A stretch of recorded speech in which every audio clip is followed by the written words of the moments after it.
ఇప్పుడే మరొక breaking news రావడం జరిగింది. ఏపీలో ఉద్యోగికి చెర్రెక్కిందనమాట.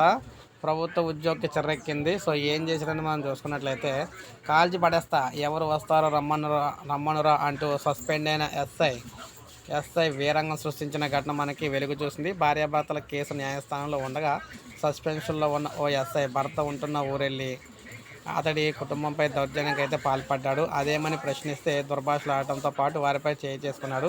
బాధితులు తెలిపిన వివరాల మేరకు పల్నాడు జిల్లా పెదకూరపాడు నియోజకవర్గం 75 తాళ్ళూరుకు చెందిన గంట తిరుపతిరావుకు గుంటూరు నెహ్రూ నగర్కు చెందిన సింధూరతో 2013లో వివాహం జరిగింది. 2020లో వీరి మధ్య విభేదాలు రావడంతో అప్పటి నుంచి సింధూర గుంటూరులోని పుట్టింట్లో నివాసం ఉంటుంది. ఈ నేపథ్యంలో విడాకులు ఇప్పించాలని ఆమె భర్త న్యాయస్థానం ఆశ్రయించారు.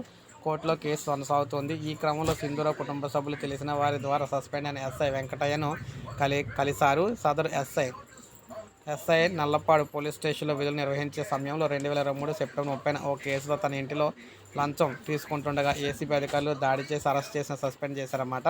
అప్పటి నుంచి ఎస్ఐ కొందరితో కలిసి ప్రైవేటు పంచాయతీలు చేస్తున్నాడు. సింధూర కేసు పరిష్కారం చేస్తానని చెప్పి ఆమె తల్లిదండ్రుల నుంచి డబ్బులు తీసుకున్నాడు. ఈ క్రమంలో గుంటూరు నుంచి 10 మందిని తీసుకెళ్లి తిరుపతిరావు ఇంటి వద్ద వీరంగం సృష్టించాడు. ఒక్కడే మద్యం తాగి మత్తులో అడ్డు వచ్చిన వారిని దుర్భాషలాడాడు. తుపాకీతో కాల్చిపడేస్తా అంటూ బెదిరించాడు. దీంతో బాధితుడి కుటుంబ సభ్యులు భయపడి పక్కకు వెళ్లారు. అదే సమయంలో ఇంటిలో ఉన్న సామాన్లు అన్నింటినీ ఆటోలో వేసుకుని గుంటూరు తరలించాడు. తిరుపతిరావు అదేవిధంగా రపతయ్య సోదరుడు గంట గోపి ఎస్ఐ దౌర్జన్యంపై ఇంటిలో సామాన్లతో పాటు బంగారు నగదు ఎత్తుకెళ్లారని పెదకూరపాడు పోలీస్ స్టేషన్లో ఫిర్యాదు చేశారన్నమాట. సో ఈ విధంగా ప్రభుత్వ ఉద్యోగి అయ్యి ఉండి ఈ విధంగా అయితే తిరుగుబాటు అయితే చేయడం జరిగిందనమాట.